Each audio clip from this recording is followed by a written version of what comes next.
আচ্ছা, আপনি কি কখনো ভেবেছেন যে দুবাই বা সংযুক্ত আরব আমিরাত এতদিন নিজেদের সুরক্ষার জন্য আমেরিকার তৈরি প্যাট্রিয়ট মিসাইলের পেছনে কোটি কোটি ডলার চোখ বন্ধ করে খরচ করত, তারা হঠাৎ কেন ওয়াশিংটনকে ছেড়ে ভারতের দরজায় কড়া নাড়ছে?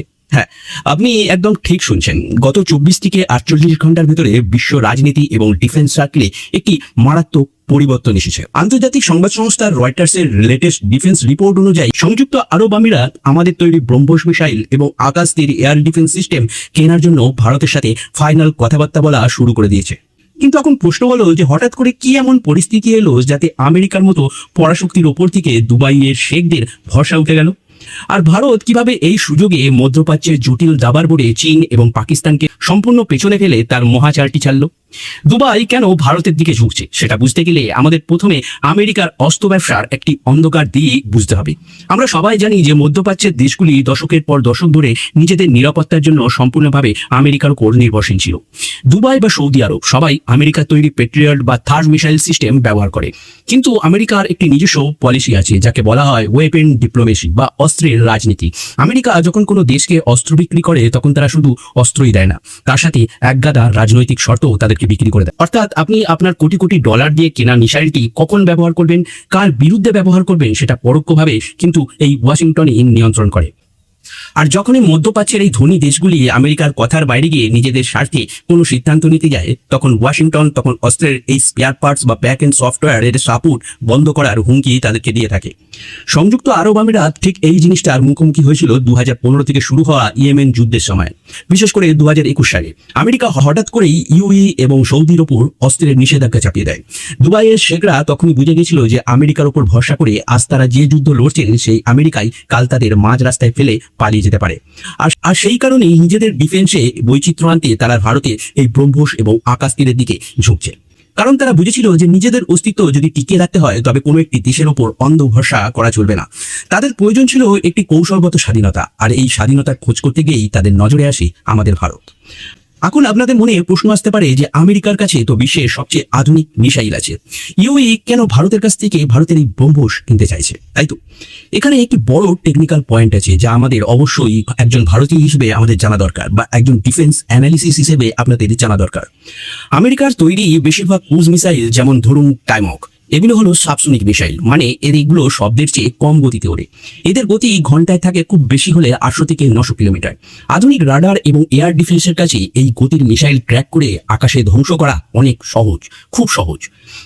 কিন্তু আমাদের ভারতীয় ব্রহ্মোস এটি কোনো সাধারণ ক্রুজ মিসাইল নয়, এটি হলো এই মুহূর্তে পৃথিবীর একমাত্র সফল অপারেশনাল সুপারসনিক ক্রুজ মিসাইল।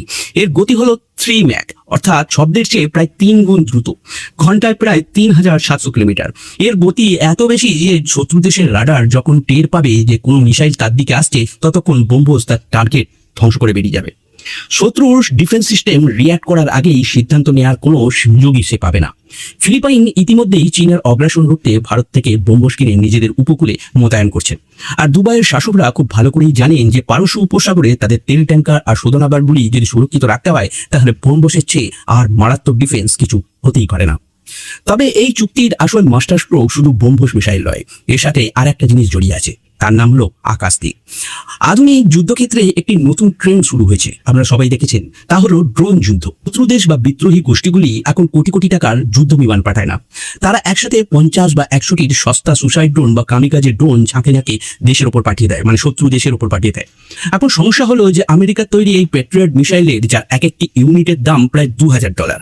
এখন তারা যদি এই সস্তা ড্রোনগুলিকে ধ্বংস করার জন্য তারা এক একটি $2 মিলিয়ন ড্রোনগুলিকে খরচ করে, তবে যুদ্ধের আগেই তারা অর্থনৈতিকভাবে অনেকটা দেউলিয়া হয়ে যাবে বা পিছিয়ে যাবে।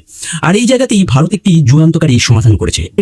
ভারত ইলেকট্রনিক্স লিমিটেড বা বেলের তৈরি এই আকাশ তৈরি সিস্টেমটি মূলত সম্পূর্ণ অটোমেটেড বা এআই চালিত একটি কমান্ড বা কন্ট্রোল নেটওয়ার্ক। এটি নিজে কোনো মিসাইল শোনে না, কিন্তু এটি একটি সেন্ট্রাল ব্রেন বা মস্তিষ্কের মতো কাজ করে। এটি নিচু আকাশ দিয়ে ধেয়ে আসা যে কোনো ড্রোন বা মিসাইলকে 1 সেকেন্ডে ডিটেক্ট করে নেয়। স্বয়ংক্রিয়ভাবে নির্ধারণ করে দেয় যে কোন ড্রোনটিকে সস্তার গান দিয়ে মারতে হবে আর কোন ড্রোনের জন্য বড় মিসাইল লাগবে। আর সবচেয়ে বড় কথা, এটি ইউএর কাছে থাকা বর্তমান মার্কিন সিস্টেমগুলির সাথে নিখুঁতভাবে এর ডেটা শেয়ার করতে পারে। দুবাই বুঝতে পেরেছে যে তাদের আকাশকে যদি সম্পূর্ণ নিশ্চিদ্র করতে হয় তবে ভারতের এই আকাশতবিক টেকনোলজি তাদের জন্য খুবই দরকার বা তাদের জন্য খুব অপরিহার্য। আর এইখানেই একটি বড় ভূ রাজনৈতিক প্রশ্ন চলে আসে যে আমেরিকা কি এই চুক্তিকে বাধা দেবে না? আমরা জানি যে আমেরিকার একটি অস্ত্র আইন আছে যার নাম হচ্ছে কার্সাল। এই আইন অনুযায়ী বিশ্বের কোনো দেশ যদি রাশিয়ার থেকে কোনো বড় অস্ত্র কেনে তবে আমেরিকা তার উপর কঠোর অর্থনৈতিক নিষেধাজ্ঞা চালায়। যেহেতু ব্রহ্মস মিসাইলটি ভারত এবং রাশিয়া যৌথভাবে তৈরি করেছে, তাহলে দুবাই বা ভারত এই মার্কিন নিষেধাজ্ঞার মুখে পড়তে চলেছে। আর এখানেই লুকিয়ে রয়েছে ভারতের এক অসাধারণ কূটনৈতিক জয়। ভারত আজ বিশ্বমঞ্চে এমন একটি অবস্থানে পৌঁছেছে যাকে চীনের বিরুদ্ধে রুখে দাঁড়ানোর জন্য আমেরিকার নিজেরই অত্যন্ত প্রয়োজন। ফলে ভারত যখনই ফিলিপাইনের কাছে ব্রহ্মস বিক্রি করছিল, আমেরিকা চুপছে। আর যখন ইউএই ভারতের কাছ থেকে এটি কিনছে, আমেরিকা চাইলেও ভারতকে কিন্তু ঘাটাবে না বা ঘাটাতে পারবে না। দুবাই এই সুযোগটিকেই কাজে লাগিয়েছে। তারা চীন বা রাশিয়ার কাছ থেকে সরাসরি অস্ত্র কিনে আমেরিকার শত্রু হতে চায়নি, কিন্তু ভারতের কাছে অস্ত্র কিনে তারা ওয়াশিংটনকে একটি স্পষ্ট বার্তা দিচ্ছে যে আমরা আমাদের সুরক্ষার সিদ্ধান্ত আমরা নিজেরাই নিতে পারি। আর এই মেগা ডিল ভারতের ডিফেন্স এক্সপোর্টকে একটি অন্য উচ্চতায় নিয়ে গেছে। 2026 সালের আর্থিক রিপোর্ট অনুযায়ী ভারতের প্রতিরক্ষা রপ্তানি ইতিমধ্যেই $4 বিলিয়ন বা 38,000 কোটি টাকার রেকর্ড ছুঁয়ে ফেলেছে। ভারত আজ আর কেবল অস্ত্র আমদানি করা দেশ নয়, ভারত আজ বিশ্বের অন্যতম প্রধান অস্ত্র রপ্তানিকারক দেশ হিসেবে আত্মপ্রকাশ করছে। মধ্যপ্রাচ্যের আকাশে ভারতের ব্রহ্মসের এই গর্জন এবং আকাশতীরের এই অভেদ্য সাফল্য প্রমাণ করে দিচ্ছে যে আজকের ভারত বিশ্বমঞ্চে ঠিক কতটা শক্তিশালী এবং কতটা নির্ভরযোগ্য। চীন এবং পাকিস্তানের মতো দেশগুলি যারা ভারতকে চারদিক থেকে ঘেরার চেষ্টা এতদিন ধরে করছিল, আজ তারা দেখছে যে ভারত কিভাবে নিজের সীমান্ত ছাড়িয়ে মধ্যপ্রাচ্যের মতো একটি গুরুত্বপূর্ণ অঞ্চলের নিরাপত্তাও সে নিয়ন্ত্রণ করছে। ভারতের এই ঐতিহাসিক প্রতিরক্ষা কূটনীতি বা ইউএই এর এই দূরদর্শী পদক্ষেপ নিয়ে আপনার মতামত কি? কমেন্ট বক্সে অবশ্যই জানাবেন। তারই সাথে জানাবেন যে ভারত কি আগামী দিনে বিশ্বের 1 নম্বর ডিফেন্স সাপ্লায়ার হতে পারবে? কমেন্ট সেকশনে আপনার মতামত অবশ্যই জানাবেন। আর ভিডিওটি যদি তথ্যবহুল মনে হয় তাহলে ভিডিওটি একটি লাইক দিয়ে আপনার বন্ধুদের সাথে এটি শেয়ারও করতে পারেন।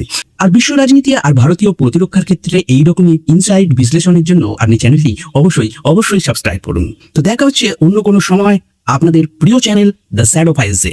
ততক্ষণ জয় হিন্দ আর ভারত মাতা কি জয়।